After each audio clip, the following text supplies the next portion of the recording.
Hi, welcome back again.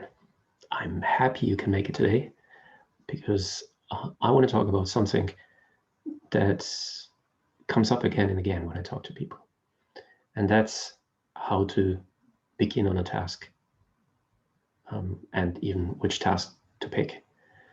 Now, which task to pick, there was actually another video where we talked about that. Important is picking a task that's meaningful to you, that's relevant to you, that is really something you can identify with. Now, I want to focus today on actually beginning a task. Now, very often, people begin a task and they're really thinking about the outcome. I'm doing this to get a certain grade, or I'm doing this to get an award or a promotion or something. Now, visualizing the future and visualizing what it can be is a good thing. However, when we focus on the outcome, on the result, that can also backfire, and quite heavily so. The important thing is, when you get started on a task, the focus should be the task.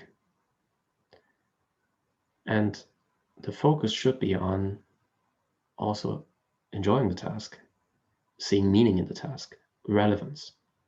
Now you'll immediately say, okay, I have to do something. I have to finish a paper for tomorrow, and I just want to get rid of it. I don't want to do it.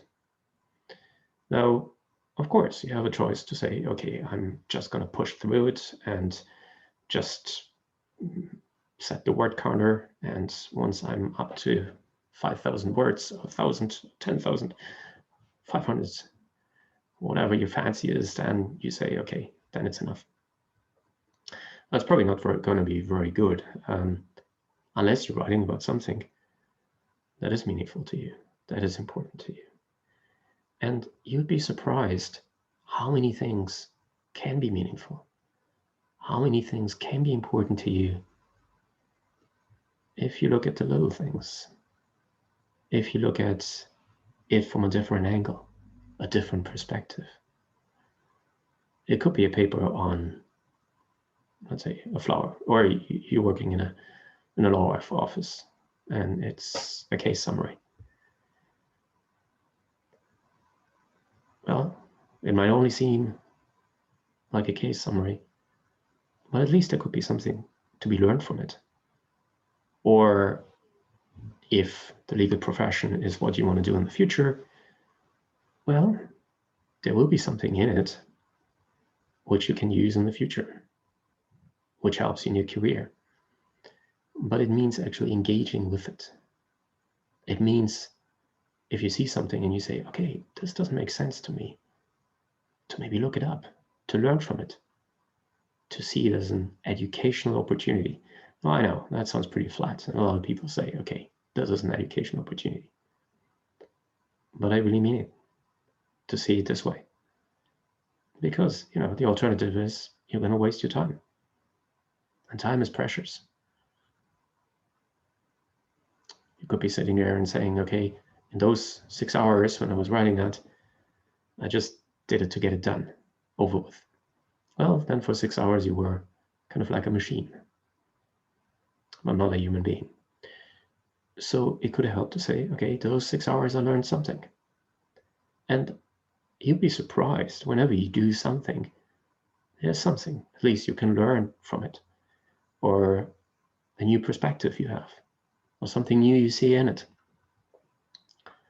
So rather than wasting 6 hours of your time, or see something important in it. Now, I know you're gonna say, okay, so should I do make-believe, wishful thinking? No. It's actually before you start something, or while you work on something, it's actually looking for something that could be interesting. A lot of people maybe resent the word work to such an extent that they say, I don't even want to see anything nice or fun in it. I just want to get it over with, because if I find something in it, I might actually start to like it, and no, I don't want to go there. I know it's not for me. But if you know that it's not for you, then why do you do it anyway? You say, well, because I have to. Well, but even with things you have to, there could be something in it that makes it greater, grander. You see a whole universe in it. You can look up at the sky and see a couple of lights. Other people see the stars or star constellations. Or the more you know about it, you might see things no one else sees. A world is subjective. A world is what we think, what we feel. And there's so much we can do about that. Yes, we do have control, some control over our thoughts. Actually, quite a bit. We just need to work on it. And what we feel is information too. So using our emotions or feelings and our thoughts to see something grander in what we do, something greater, it can make a complete change in the world, in what we do. So focusing on the task first means an active decision. Decide I want to do this. Because if you decide you want to do this, you claim it as your own. You say, this is my task. And even if you're doing something for the next couple of hours, you say, well, I didn't really learn that much from it. It's yours. It's your time. It's your hours. And I know you're going to say, okay, I need to get this done and over with. But just getting things done and over with is not going to raise your quality of life. Not going to give you a better time. So you want to make it meaningful. That's important. Even if it's little things. Especially the little things. Often that's the problem with results. We focus on something big and then we get lost because we don't see the little things anymore. If you're going through a forest and you're imagining the sun, the fields, whatever it is on the other side, or something great, and you don't see the trees, well, you're just probably going to bump into one. But the more you know, you learn about the forest, you might find out that it has magic in itself. Little animals, the trees, the growing trees and everything, there's a whole world. And the more you understand that world, the easier it becomes to traverse it and to go where you want to be. So understanding the little things is really important. Now, we live in an age where a lot of people talk about inability to concentrate, ADHD, attention deficit, and getting overwhelmed. Well, actually being overwhelmed, which might even be worse, because then you're saying I'm living overwhelmed. My existence is overwhelming. And then it's important to be able to take that step back and to look at it and find out why you're doing what you're doing and make decisions. And if you can take a step back and take a look at it, it makes it also easier to readjust whatever you're doing. Readjust your decisions. Or do it in a different way. Very often, doing the same thing in a different way can make a lot of difference. A lot of people get up in the morning and say, okay, I don't like my work. My work's just ... anything, but nothing good. Well, the problem is that every day you're probably going to resent it more. What can help is to claim it as your own, say that's my work, or to say, okay, maybe I need to do something different. Maybe I need to adjust it. Maybe I need a new perspective. I have, for example, a case of an accountant who worked in a big accountancy firm. He was bored. He felt miserable, depressed, anxious, you name it. He said, oh no, accounting is not for me, or financial accounting. I suggested, well, before you give up on it, maybe do it differently, different perspective, different angle. And then he started working for a charity. And he said, I love it. I'm the expert on finances here. I'm doing something for the world. And yes, I see a lot of meaning in my work. It doesn't mean everyone has to work for a charity, but it means it's a different perspective, a different angle. So whatever you do, you might first think about, is it really black and white?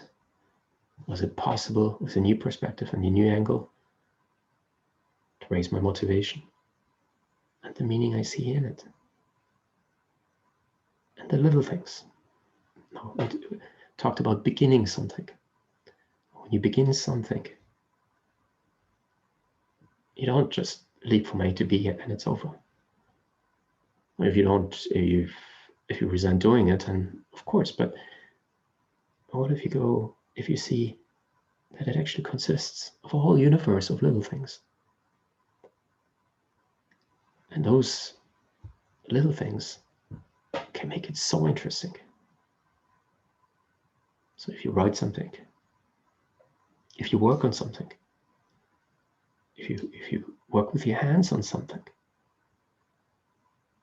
if you prepare something, if you create a great sculpture, whatever you do, it's a big task consisting of little ones and seeing new things and developing insight and depth into what you're doing at a much deeper level than maybe someone else would. And then you become really great at it. But it's essentially sticking with it, and sticking with it is much easier when you look what you might find there. Often people have difficulty sticking to things because they're afraid to look. They're afraid to say, okay, I might actually find something I really enjoy, and what if I then find out I'm not good at it, or it's not for me and I need to do something else? Well, the more you engage with it, the better you will become at it. When I say engaging, I mean engaging also with your mind, with your heart. It doesn't mean disappearing in your work. It means even if you're in a flow with what you're doing, you are still there. Yourself is still there. But at the same time, you're kind of losing yourself in it in a positive way. And then you can do really great things. So next time you do something, anything, instead of rushing through it, pushing through it, take a little time and think about what you're doing and what there might be in it. Even if you're washing the dishes, you could be thinking about, I don't know, deep water adventures or something. Or design the next great dishwasher. It makes life more interesting. So have some fun with it. Thanks for joining me tonight. And I'm looking forward to seeing you again soon. Take care.